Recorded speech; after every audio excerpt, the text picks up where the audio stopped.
ABC 13 is tracking the very latest as crews inspect College Lake Dam in Lynchburg, a dam they fear could break. Right now, it's stable as you look at the scene from the sky. You can see just how fast that water was rushing yesterday when all the heavy rain fell. ABC 13 has team coverage you can count on tonight. But first, let's get over to Chief Meteorologist George Flickinger, who's tracking more storms in the area right now. George. Mark and Noreen, we do have a severe thunderstorm warning which has been issued for the Lynchburg area as well as into Danville. Let's get over to Danner Evans, who is live at College Lake Dam right now. Yeah, the city just held a news conference less than 2 hours ago. Danner, give us an update. Yeah, Mark, Noreen, you said at that news conference, they say that the dam here at College Lake behind me is stable at this point. But with the rain that's hitting right now, a lot of rain coming down right here outside of the University of Lynchburg, they tell us they're going to be watching this thing 24/7 to make sure that it remains stable. Take a look at what's going on behind me. A lot of crews out here watching this, city crews, police out here monitoring the situation, and a lot of television crews from here in the area and really around the nation right now. There is an emergency spillway that right now is closed. We have to excavate the end of that spillway. It got covered by debris when the dam overtopped. So the plan is to excavate that probably tomorrow morning after these storms pass, and then we'll open that gate, and that will essentially lower the water levels in the lake. It may not drain the lake completely, but it will definitely lower the lake water levels and make the dam overall more safe. At this hour again, the dam is stable, they say, but they are watching it very closely because of the storms that are coming through right now. What's interesting here is the Director of Public Works says she never expected for that dam to be topped, but not everyone agrees. Let's send it over to ABC 13's Chris Hoffman, who is live closer to the dam behind me, to tell us about one person that thinks maybe this wasn't the safest. Well, Danner, here's where we're looking at the dam from a closer angle. You can see where it has had some damage. Right where that sidewalk is, you can see where it's sunk in there. Now, again, as you said, it is stable, and the College Lake Dam does go back to the 1930s. According to an environmental professor from the University of Lynchburg, the rain we saw yesterday and the rain we're seeing today should not cause this to break. According to his models, the catastrophic failure would be if this water is 4 to 6 feet above the roadway. To put in perspective, I'm around 6'2", so imagine my height of water being above that roadway. According to Chief Meteorologist George Flickinger, we didn't get anywhere near that yesterday. But he says this, according to that professor, he says this isn't a new problem for the city. Dr. Shahady says the developing of areas in the watershed near this lake cause runoff issues because more water comes into the lake than the infrastructure can handle. I think on a longer term issue, we've got to look at how we develop watersheds, how we manage stormwater flow through them, and just get a better sense of how project upon project upon project causes water to do what we're seeing behind us. Dr. Shahady says storms are becoming stronger than when this dam was built almost 84 years ago, citing scientific data saying we are seeing more intense storms than we are used to. Now, coming up at 6, you'll hear more from him and you'll hear more from the city on what they plan to do with the future of the College Lake Dam. To put in perspective, they might not even have one anymore. They are looking at other options. All right, to give you some better perspective about who is at risk here, the Lynchburg city has put out an interactive map on its site to show who would be impacted the worst if this dam breaks. Again, they say it is stable, but they are keeping an eye on this 24/7 at this hour. The orange property that you see on your scene, those are properties identified to be evacuated. About 150 people evacuated last night.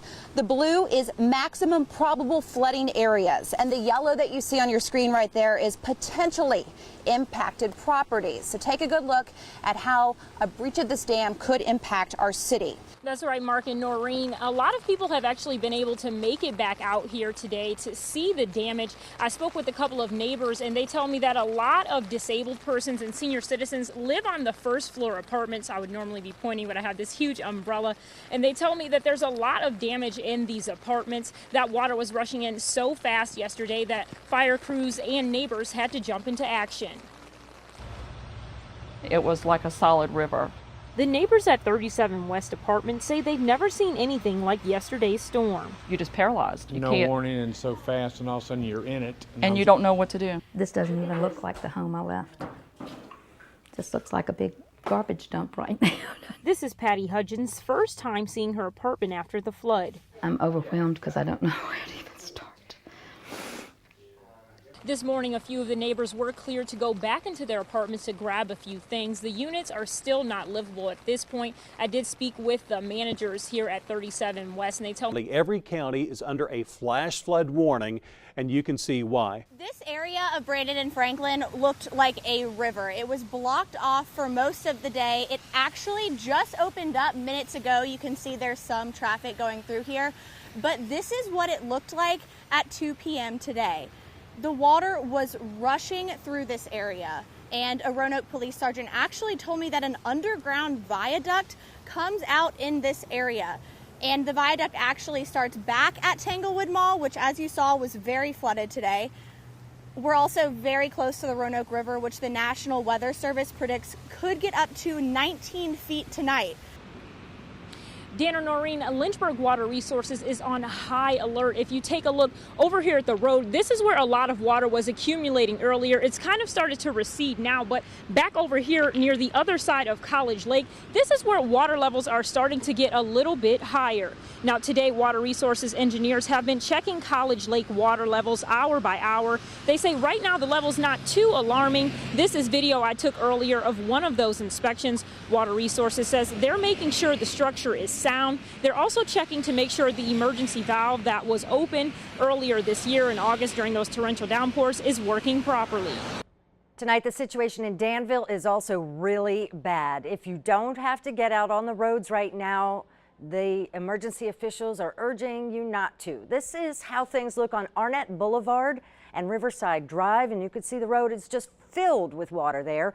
The situation is so bad that right now the crews aren't actually able to, even our crews can't even get to our Danville bureau.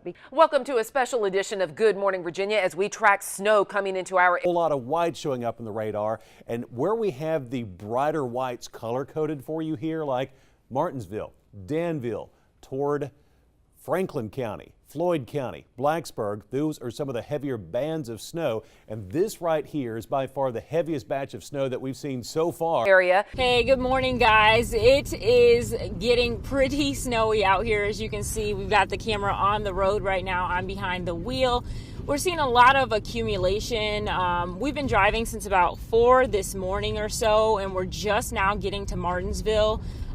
In Lynchburg, it wasn't too bad. There wasn't really anything falling, but as we got more towards the south side on 29, we started to see more snow falling. And then as we've gotten to Martinsville, you can see there's tons of snow on the road. It looks like maybe 1 or 2 inches. So a child dies while local agencies are supposed to be watching. According to the numbers from the Commonwealth, it happens more than it should. Innocent children taken far too soon. Their families want justice, but most of all, they just want answers. In a story you will only see on ABC 13, I looked at whether staffing issues are putting some of the areas most vulnerable at risk.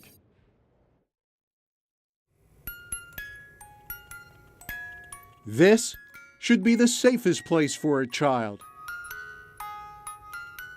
But for one little girl from Lynchburg, what went on behind closed doors may never be fully known. Her name was Amara Lane, born October 22, 2016. Not even 2 years later, she would be dead. This is where Amara Lane is at rest now, Potter's Field at the Old City Cemetery. They call this the Kids' Corner. Family members say it is a tragic end to what can only be described as a complicated life. Just thinking that child was in that house with this monster, and she just hitting her and probably yelling at her, and the baby had no escape. The monster, according to family members, Amara's own mother, Fantasia Lane. She's charged with killing her. A day at the groomer for your dog may have a tragic end. There are a lot of triggers at the groomer that you may not even know about that can set up a whole host of health problems in your pooch. One local man wants you to hear his story so you can protect your own best friend. It's a story you'll only see on ABC 13. Oh, that was my buddy. That's when I fell in love with him. A cell phone scrapbook is all that Vidal Meganson has left of his dog Dozer. He was my guy. That was my buddy. In August, Meganson's girlfriend dropped his 7-year-old English bulldog off at the PetSmart in Lynchburg to be groomed. Dozer never came home. She dropped them off around 3:53 as far as the receipt what she signed, and probably around 4:02 maybe, they were calling her saying that he had collapsed and something had happened. Meganson says he rushed to the animal emergency clinic where PetSmart took his dog. Preliminary findings was that he had a heart attack. Nobody expects to drop their pet off for grooming and something happens. But maybe you should. So there's just a lot of things that could potentially upset a dog. Emergency animal vet Jay Harper treats animals hurt at the groomer. In extreme cases, he says the very environment they're in can put them at risk. Lots of other dogs, it's usually hot, it's noisy, lots of clippers and scissors. The big blow dryers they use are loud. All of that can trigger a health issue in your dog. We call it a spa day, but it's not really an enjoyable spa day for them. Tummy tuck by a family doctor, facelift from your gynecologist. It's happening. A loophole in Virginia law lets any doctor perform plastic surgery on you. I investigated a story you will only see on ABC 13. Youth, beauty, confidence. It's what many women expect after going under the knife.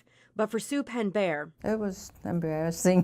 When Bear woke up from her surgery, she couldn't open her eyes. 2 years later, her right eye still won't open. That's why if you look close, you will see Scotch tape holding it up. It's the only way she can see. I don't know what to do.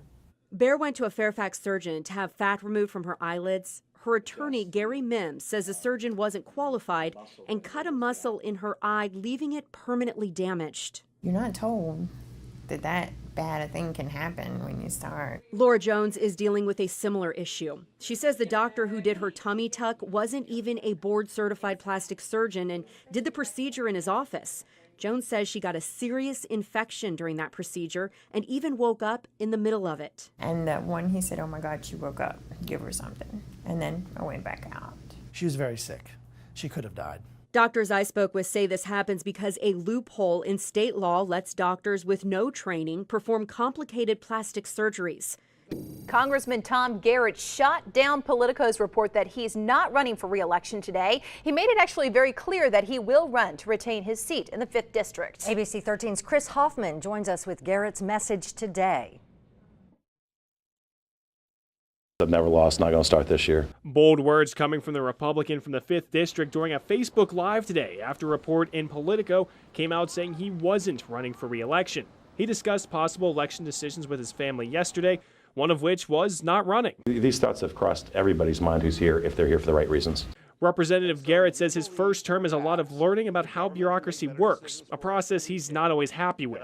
We've got legislation that we feel like would pass with a bipartisan vote that won't get a floor vote. Politico is reporting that ex-aides of 5th District Congressman Tom Garrett made them his servants. The article in Politico claims that Garrett made staffers do things like pick up groceries and clothes, clean up after the dog, and drive his daughters around. We begin tonight with more on the news we first brought you tonight at 6. 5th District Representative Tom Garrett has announced he is an alcoholic and won't seek re-election. Garrett announced a week ago he would be running for re-election despite Chief of Staff Jimmy Cady leaving office. Garrett issued a video on this move saying it's the hardest statement he's ever made publicly. But there is one area where he says he hasn't been honest. The tragedy is that any person, Republican, Democrat, or Independent, who's known me for any period of time and has any integrity, knows two things.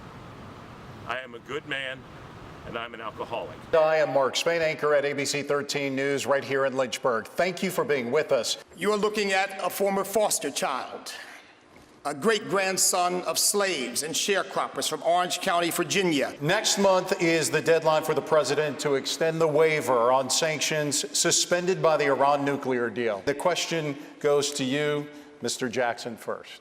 Noreen, I'm happy to say this is the third time that ABC 13 has partnered with the Salvation Army for a phone bank to help folks after a disaster has hit. The second time that it's happened in our very own area. It's come all the way up here. We've been feeding a lot, trying to get out there and help people as they're doing some cleanup and debris removal, and helping take care of some of that kind of stuff along the way. Call right now. We have the number on the bottom of your screen so you can get involved in helping the victims of Hurricane Michael, whether it's here at home or down along the Gulf. A lot of people need your help. The phone number right on your screen, 434-947-9215. Yeah, Mark, Noreen, ABC 13 is so proud to say that we are partnering to build the St. Jude Dream Home here in Daleville. This is the Ashley Plantation in Botetourt County. Take a good look at what you're seeing right now. This is what this plot of land looks like right now. We had to bring out Chief Meteorologist George Flickinger for our groundbreaking forecast tonight.